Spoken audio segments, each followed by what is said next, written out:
tonight with a family desperate for answers, offering a $10,000 reward now for information leading to the arrest of the killer who took the life of their father, who worked for UPS. This is Michael Hunter. He was simply trying to find his car that had been stolen when he was shot and killed early Sunday morning in Auburn Gresham. He had just come home. After 5 long days on the road, Michael Hunter was finally back in Chicago, back with his people, back in the neighborhood where he grew up. He had been driving for UPS, doing what he always did, grinding, providing, showing up, and when he got back, all he wanted to do was breathe, maybe see his mom, maybe just feel like himself again for a moment. But then someone told him his truck was gone. And just like that, the night that was supposed to be a quiet homecoming turned into something else entirely. Michael stepped back out into the dark, into the streets of Auburn Gresham, the same streets he had known his whole life, looking for answers.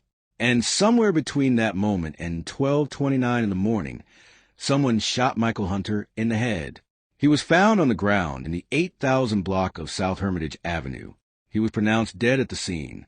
His keys were still in his pocket. Just let that sit with you for a second. His keys were still in his pocket. Whoever took that truck did not need them. Before we go any further into this, if this is your first time on this channel, welcome to Shadow Crime. If you have been rocking with us, you already know how we do this. Hit that like button right now, subscribe, and make sure you click that bell icon so you never miss when we drop a new case. Stories like Michael's deserve to be heard, and it is your support that keeps this channel going. Now let's get into it. Michael Hunter was 37 years old. He was not just a UPS driver. He was a father of 3, a provider, a man his family described as someone who would show up every single time you called. He had a 17-year-old son. He had an 8-year-old son with his fiancée, Ryan Mitchell. And then there was Brooklyn, Ryan's daughter from a previous relationship, whom Michael had been a father figure since 2012, the same year her biological father was killed. Michael stepped into that role without hesitation. That is who he was. He and Ryan had recently bought a home together on the far south side. They were building something real.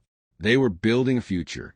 And that spring break, Michael had been looking forward to spending time with his kids after being away on the road for nearly a week. He had actually made that road trip with his father, which tells you something about the kind of man he was.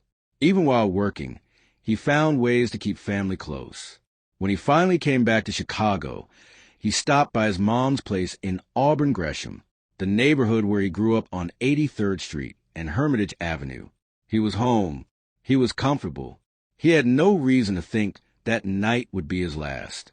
Desperate for answers, offering a $10,000 reward now for information leading to the arrest of the killer who took the life of their father, who worked for UPS. This is Michael Hunter. He was simply trying to find his car that had been stolen when he was shot and killed early Sunday morning in Auburn Gresham. NBC5's JC Navarrete is on the story in our newsroom with the family's message tonight. That family just looking for justice. Yeah, and you heard it off the top of the show, just the grief in this family's voice. Good evening. It was a peaceful show of force today by friends and loved ones. And as one Chicago family stands together now to search for Michael Hunter's killer, they're asking witnesses to come forward and do the right thing. They took my son. My driving partner. Words are not enough to console one Chicago family. 36-year-old Michael Hunter was found dead from a gunshot wound to the head early Sunday morning. His body found along the 8,000 block of Hermitage Avenue in the Auburn Gresham neighborhood, an irreplaceable void left in his family's heart forever. Michael meant everything to me. Michael was my heart, my soul. He was the provider, the protector of my household.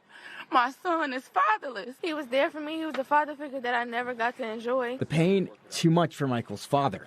Wearing his son's UPS jacket, breaking down in tears. What led up to the violence is still not clear. What we do know is Hunter was looking for his stolen truck, asking potential witnesses if they'd seen anything when he was killed. He had just returned from a week on the road with his father and looking forward to spring break with his children when his life was cut short. I don't accept this. I will not allow this to continue to happen. Michael's death will not be in vain. This is going to be my life's mission. Michael had been driving for UPS for 3 years. His employer speaking out about the tragedy, saying, We're saddened by the tragic incident this weekend involving our driver. Our thoughts are with his family, loved ones, and friends. And now, a $10,000 reward for information's being offered. The family telling us it's up to everyone to do the right thing and turn the killer in. We can no longer continue to perpetuate this cycle of where we are silent while our brothers die to senseless gun violence. Hunter leaves behind 3 children and a grieving fiance. He had just bought his family a home last year, and the truck he was looking for, I'm told, was his dream car. Stefan. So much sadness there tonight. JC, we appreciate the update. Thank you. Now here is where things start to get heavy. Someone reached out to Michael that night and told him his truck had been stolen. And Michael, being Michael, did not just sit down and accept it. He went looking. He went back out into the neighborhood, walking the streets, knocking on doors, asking people if they had seen anything. That was his nature. He was not the type to wait around for someone else to handle his problems. He was a provider, a man of action, and that instinct, the same instinct that made him such a great father and partner, is what led him directly into danger that night.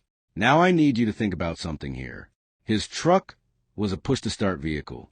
That means you do not need a physical key to start it and drive it away. And we already told you, his keys were still in his pockets when they found him.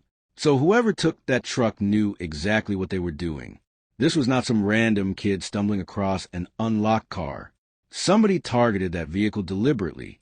Somebody knew enough about that specific truck to take it without a key. That raises a very uncomfortable question that we're going to come back to. But for now, stay with the timeline.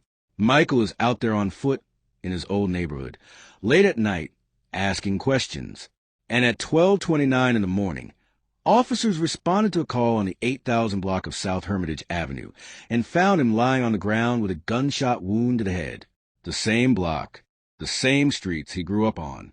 He was pronounced dead right there at the scene. Can you imagine being his fiancée, Ryan, that night? She is at home, probably thinking Michael is just out handling the situation with the truck, expecting him to walk back through the door any minute. And then she gets that call. That moment her whole world collapsed is something no one should ever have to experience. But Ryan did not fall apart.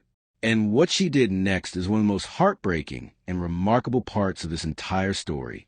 Hours after Michael was killed, Ryan contacted the company that owned the GPS tracker Michael kept in his truck. She tracked that vehicle herself, and she found it. The truck had been moved to Roseland, miles away from where Michael was shot. She located the vehicle that her fiancé had gone out looking for, the vehicle that may have cost his life, and she found it after he was already gone. Think about the strength that takes. Think about what it means that she had to be the one to do that. And think about what it tells us. That truck was moved. Somebody drove it to Roseland. Somebody knew where it was the entire time. Chicago PD could not confirm whether the vehicle was stolen and later recovered. The family went door to door asking neighbors for Ring camera footage from that night. Nobody saw anything. Late Saturday night, a Chicago man was shot and killed in the Auburn Gresham neighborhood. Today, his family wants the world to know he wasn't just another number. He wasn't just another victim. He was their world. The family of Michael Hunter returned to the scene where he was killed Saturday night. He was, like everybody say, a provider. Whatever you called, he was there. I thought he was going to see me graduate and walk the stage. Michael meant everything to me. Michael was my heart, my soul. Hunter was 36 years old, a father of 3. He and his fiancée had recently bought a home together on the far south side. Hunter's father tearfully explains he and his son were partners and drove long-haul trucks for UPS, splitting the driving time. They took my son. My driving partner. Saturday night, he was found shot in the head at Hermitage and 80th. Police say he was pronounced dead at the scene. His family says his new truck had been stolen nearby, and Hunter was at the intersection looking for his truck when he was shot.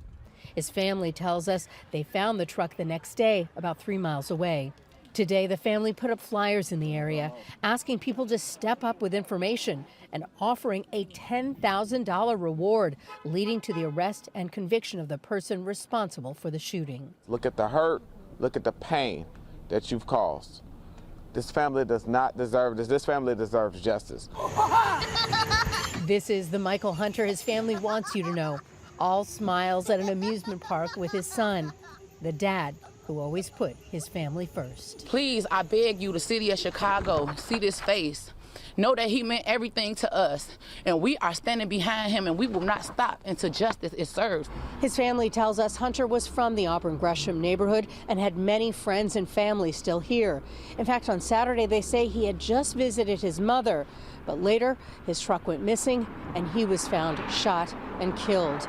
Chicago police tell us their investigation is ongoing.